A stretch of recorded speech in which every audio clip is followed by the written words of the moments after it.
Season 2 of the Apothecary Diaries brings us back to the bustling life of the imperial court. Madame is seen busy preparing a large order of some mysterious books, ordered under Mao Mao's name, while Jinchi makes his round visiting Lihua, Lishu, Lulan, and then finally Jiaokayu. Jiaokayu notices Jinchi was looking for someone who could only be Mao Mao. She tells him she was at the clinic, and Jinchi soon heads there. At the clinic, Mao Mao is busy making perfume oil from some leftover roses. Jinchi considers the scent to be quite strong, while Mao Mao says it wasn't stronger than wild roses. Mao Mao then tells him the reason why she was making this here and not in the Jade Pavilion. Since some of the perfume oils had the ability to terminate pregnancies, she didn't want to risk anything with Lady Jiaokayu. Although she whispers this information to Jinchi so Gen doesn't hear it, as she didn't want this news being spread around. Jinchi then notices some distilled alcohol Mao Mao was making and inquires about it. She tells him she had been distilling it to make disinfectant that could be used to efficiently clean the Jade Pavilion where the little princess was. This was a common practice in the West. Mao Mao knew of it because of her father, but that conversation gets halted when a large package arrives for Mao Mao. Jinchi and Gaishun become curious about the nature of its contents right away. However, Mao Mao tries very hard to divert their attention from it somehow, going as far as lying and calling them undergarments her family had sent her. Being the perceptive man he was, Gaishun questions the heaviness of the package, wondering what kind of material they could possibly be made of. Mao Mao is then forced to reveal what was inside. They were books, which she wanted to present to the female servants of the rear palace so that they wouldn't make any mistakes due to ignorance in the emperor's presence. Mao Mao had cleverly had them sent here at the medical office so Hongyang wouldn't notice them. But Lord Jinchi ended up finding out about them instead. Jinchi and Gaishun become impressed with the fine printing of the books, which Mao Mao tells them was done using metal plates. Jinchi asks about the whereabouts of the shop that sold these, eliciting a suspicious look from Mao Mao. He clarifies he was only interested in the printing and not the books themselves. A little later, Xiaolin comes prancing about, talking about an interesting novel that the consorts were reading. Mao Mao goes to investigate, where she finds out the emperor had distributed around 100 copies of this novel, which was fit for a gift from him, and had asked the consorts to read it. Mao Mao wonders why he had asked them all to read something that was rather indecent, pondering if it had something to do with politics. Alan considers it a pity that such a wonderful item was not being accessed by every servant, as there weren't enough copies.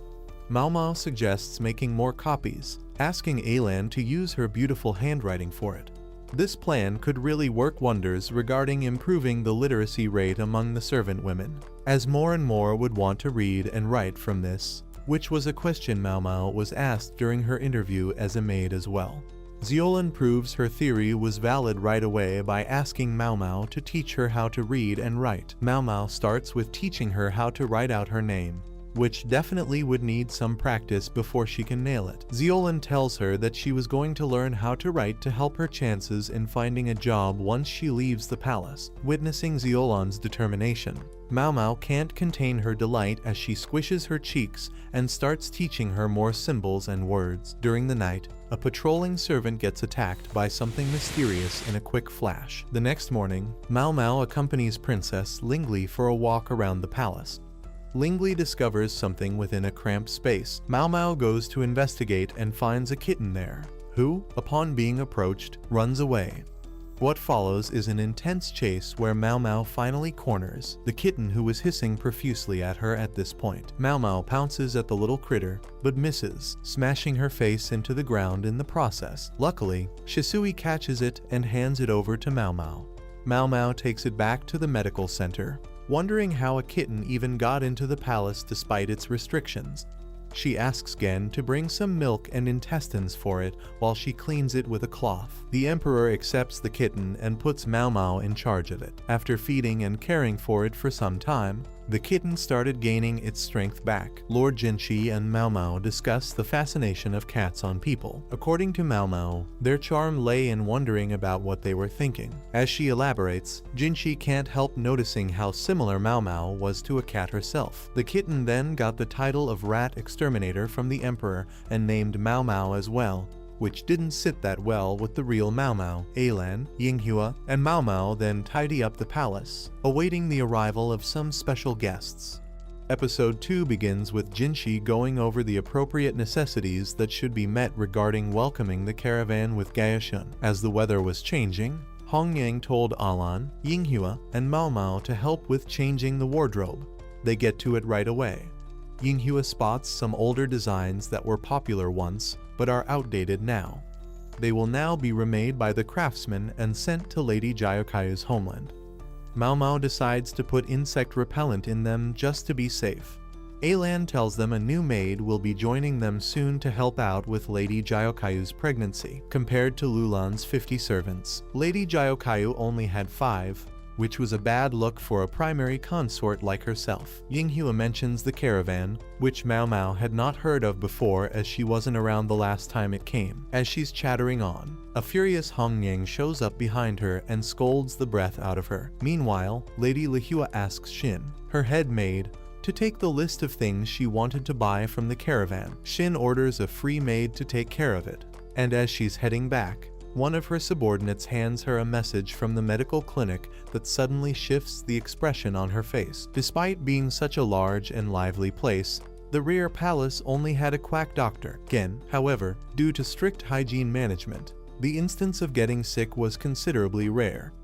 This was thanks to the Empress Dowager's utilization of Western waterways techniques here, which helped keep sanitation good. Zeolin invites Mao Mao to visit the caravan shops with her on the last day since she would have time. Lady Jayokayu wonders if she had perhaps bought too much. However, compared to the other high consorts, her shopping was very modest. Mao Mao notices something peculiar in the dresses the merchants had sent over. To keep the pregnancy a secret, they needed some outfits that wouldn't suggest it openly, specifically those with slashes tied around the waist. Mao Mao suggests they buy those tomorrow. Jayokayu and Hong Yang understand her reasoning right away, and Jayokayu issues the order to buy some of those designs as well. The final day of the caravan's stay finally arrives, and Mao Mao and Zeolin get to go shopping. Though most stuff had been sold out by this point, there was still a benefit to shopping on the last day. Discounts. Mao Mao gets excited over all the discounts she'd get. Channeling the spirit of the madam within her, she buys Zeolin some hair ties, inviting a big hug from her in return. While buying jasmine tea buds, she comes across Shisui again, whom Zeolin knew as well. She takes them over to the medical center for some tea, while Gen offers them some moon cakes. Shisui pulls out a sketchbook containing skillfully sketched insect drawings. Unlike the southern orchards, the northern ruins had plenty of insect life in them, even spiders. Hearing the word spiders immediately raises Mao Mao's ears since she was desperate to get her hands on some for their hemostatic properties. Shisui and Mao Mao then start to bond over the peculiar topic of bugs and insects. A few days after the caravan's departure, while imbibing clothes with fragrance oils, Mao Mao suddenly notices something. She then begins to sniff every cloth there like a bloodhound and runs over to the Jade Pavilion, where she does the same with every maid and even Shin. Her strange behavior gets her in trouble as Jinshi scolds her for her unusual behavior and asks the reasoning behind it. Mao Mao asks Jinshi to read a list, which had names of fragrances on it. However, these fragrances, which were also sold at the caravan, were all harmful to pregnant women if in large quantities.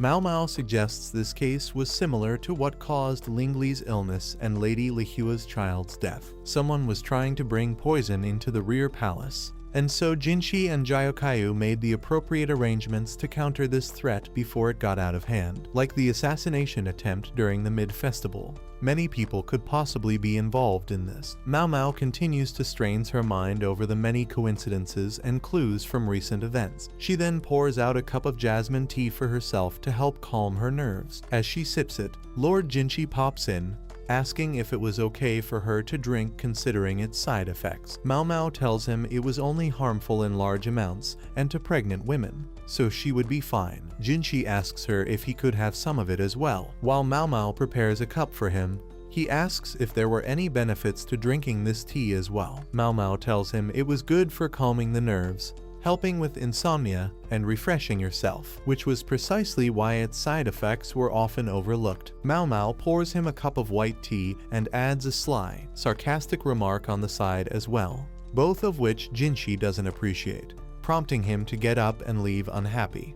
Waiting for him outside, Gaoshun informs him that a mid-ranking servant, Lady Jin, had passed away from being poisoned.